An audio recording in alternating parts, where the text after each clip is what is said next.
Hello mga kapusa, katokaya, Dabarcats at sa lahat po ng mga cat lovers dyan. Hello sa inyong lahat. And happy Tuesday night dito sa Canada. Andito tayo sa aking room, medyo messy. Yan yung bed ko. At eto yan yung kwarto ko. And eto yung special guest natin. Ayan, si Miss... Hi, Miss Fiona! Si Miss Fiona is isang Scottish Fold na golden. Yan, golden yung color niya. Yan, mix siya na Scottish Fold British Shorthair na buntis. Siya ang ating special guest tonight. Ayan, napakalambing, napakabait nitong si Miss Fiona. Ayan, laki ng tiyan niya. So, waiting na lang tayo sa kanyang Labor Day. Ayan, Labor Day, no, Miss Fiona? Ayan. So, pag-uusapan natin is usapang buntis. So, ilang araw ba yung average na buntis? So, bago manganak ang ating pusa. So, ang normal is 63 to 67 days. Or, as early, yun yung average, 63 to 67 days bago manganak ang ating cat. Or yung iba as early as 60 days to 70 days. Yun, pwedeng manganak yung ating cat. So, pag hindi pa lumampas ng 70 days, wag muna tayo magpapanik.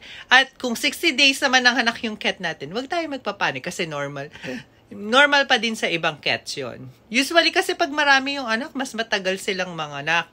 Yun ang na-experience ko. On my own experience po yun. Ewan ko lang sa iba, yung sa inyo ba, nanganak ba ng ilang araw ba usually nanganganak yung cat nyo?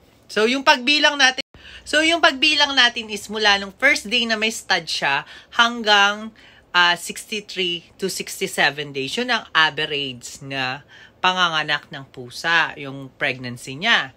And kung nanganak naman siya ng 60 to 70 days, huwag kayong magpapanik kasi normal, merong ganung pusa. Pero usually nga, yung sabi ko, pag madami yung kita niya, minsan tumatagal yung pregnancy niya. Matagal siyang manganak. So, huwag ka magpapanik kung 70 days na yon, dun pa lang siya manganganak. Yan. Eto si Miss Fiona. Hi, Fiona! Hello, baby! Come here. Laki-laki ng mata niya. So, pag-usapan natin kung ano yung mga sign na buntis na yung ating cat. Ayan. So, paano ba malalaman na yung ating cat is buntis? So, mula nung first day na may stud siya, hanggang 2 weeks, hanggang 3 weeks, hindi siya nag-heat ulit, is probably buntis yung ating cat pag hindi siya nag-heat. Yan ang laging sinasabi ko dun sa mga nagpapastad. Usually, pag hindi nag-heat yan, 1 to 3 weeks means buntis yan. So, buntis ang ating cat pag hindi na yan nag-hit ulit. Unless na lang na-stress yung inyong cat at hindi natuloy yung pagbubuntis niya. So, yung number 1, pag hindi nag-hit ulit. And number 2 naman is yung nausea and vomiting. Parang yan sa tao. So, ang pusa is parang tao din yan. Nagsusuka din yan, nahihilo, yung morning sickness. So, alam mo na nabuntis yung ating cat pag yan nagsusuka din at matamlay, ganon, yung parang sa tao pag naglilihi. So, yun yung number 2. And number 3 naman is yung swollen nipples. So, yung kulay pink na yung nipples niya, yung nabuhay yung nipples. So, means pregnant na yung ating cat. So, yun, ayan pink na pink yung kanyang nipples. Ayan po, si Miss Fiona. Ayan, napakalambing. So, pag pink at swollen na yung nipples niya, buhay na buhay, means buntis ang ating cat. Yan. And number 4 is yung increase in appetite.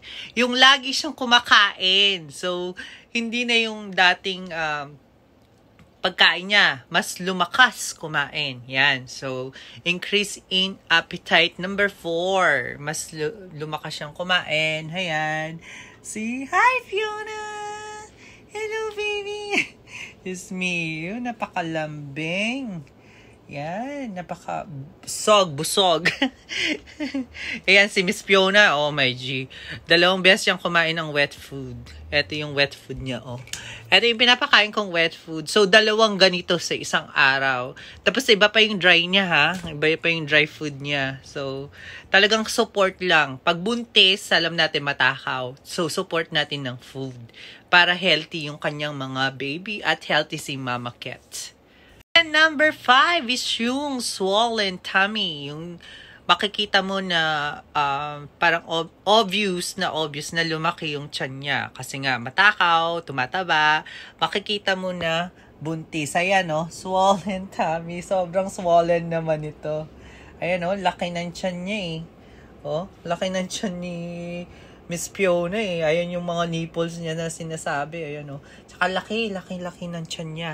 So, yan, 4 weeks pa lang, makikita mo na ang laki ng tiyan niya. Means healthy. Healthy yung pagpe-pregnant niya. Kasi merong mga cat na ang payat pero ang laki ng tiyan niya. So, yun, minsan nagkukulangan ng calcium. Usually from my experience, yung mga payat na ganun, so, mga 3 weeks, 4 weeks pa lang, inaawat na yung mga anak niya. So, makikita natin na pregnant yung cat, number 5, is yung lumalaki na yung tummy niya. So, yun. And number 6, na malalaman nating buntis ang ating cat is weight gain. Yung bumigat yung timbang niya ng 1 to 2 kilos. So, depende yan sa kung ilang kitten yan. So, makikita natin na bumigat yung timbang. Ayan po ang bumigat ang timbang. Dati, just me, hindi naman ganyan kalaki ang si Hindi naman, malusog si Miss Fiona dati. Pero nung nabuntis siya, yan, ganyan na siya. Like, lalong lumaki at tumaba yung katawan niya. So, hopefully, we'll see kasi first time niya pong magbuntis. So, after 3 years old na po siya. Ngayon ko pa lang siya pinay-stud. So, hopefully, we'll see kung magiging magandang mother siya sa ating mga kitten. Yan. At nakita naman natin na sobrang healthy. Ayan, si Miss Fiona. And number 7 is increase in affection. Yung napakalambing, clingy, alam mo yun. So, malalaman mo na pregnant yung cat mo is napaka-clingy. Etong si Fiona, si Miss Fifi, susundan ako kahit pupunta kang washroom. Pag nakaupo ka sa ginagasgas niya yung katawan niya, as in sa legs mo, ganon. So, alam mo na napakalambing niya. Ayan, Miss Fifi, hello. Ayan, Ayan, napaka-affection. Ayan, yan. Napakalambing, sobra yung lambing niya. As in, napaka-sweet. Napaka-sweet ni Miss Fiona talaga. Ayan, Hi, Fiona. Yes, baby. Yan. So, yan, na-rehome ko na si Miss Fiona. From Montreal pa yan, Montreal, Canada pa yan. Nadala dito. French ito eh. Na-rehome ko po si Miss Fiona is adult na siya. Ayan. So, kailan ko lang siya na-rehome dun sa Chinese lady na galing Montreal tapos lumipat dito. And, ewan ko, but binibenta niya. So, sabi ko, ako nang kukuha kasi ang tagal niya nang nakapost. So, sabi ko, kawawa naman yung cat. Ayan. So, first time ko magka-Scottish Fold dito. Ayan, napakalambing nitong si Miss Fiona. At first time niyang mabuntis after 3 years old na siya. Ayan. So, mas maigi ding mag-rehome tayo ng mga adult cat. Lalo na kung ganito kaganda. Ayan, napakabait. Unang nakita ko pa lang, napakabait, sobra. Tsaka may vet card. Yun nga lang, kagad ko siyang pinavaccine at pina-deworm. Dinala ko kagad sa vet para malaman kung meron siyang issue, di ba? Yan. Hi, Miss Fiona. Hindi ako nagsisi na nire-home ko siya. So, number 8 is ang pinaka-last na sign na malalaman natin buntis ang ating cat is laging natutulog. Yan. Always sleeping. Yun, mas marami yung tulog niya, kain, ganyan. Di ba ganyan naman halos yung mga buntis kahit sa tao, laging kumakain, tapos tutulog, mas mahaba yung tulog. So, para sa development ng kanilang mga kitten, ayan. So, Number 8, pinaka-last is more sleeping. Yan. Mas madaming tulog. So, eto nga. Lagi siyang natutulog pag wala ako. Yan. Napaka-ano nito eh, napakabait. Napaka-sensitive nitong si Miss Fiona. Pag aalis ako, kala niya, hindi na ako babalik. Tapos pagbalik mo, may luha-luha siya. So, lagi kong pinupunasan yun. Pag ano lang naman eh, yung parang aalis ako, magta-travel for work. Pag wala ako, si ma'am ang naiiwan. So, binibigyan ko siya ng instruction paano yung pag-aalaga niya sa aking mga cat. Lalo na si Fiona nandito sa kwarto ko ngayon. Yung iba kasi si Peachy at saka si Chanel nandun sa taas, dun sa room nila. Meron silang sariling kwarto at meron silang sariling room. Kasi para hindi sila nagkakalabo-labo, hindi nag-aaway. Lalo na pag may kitten, matapang talaga.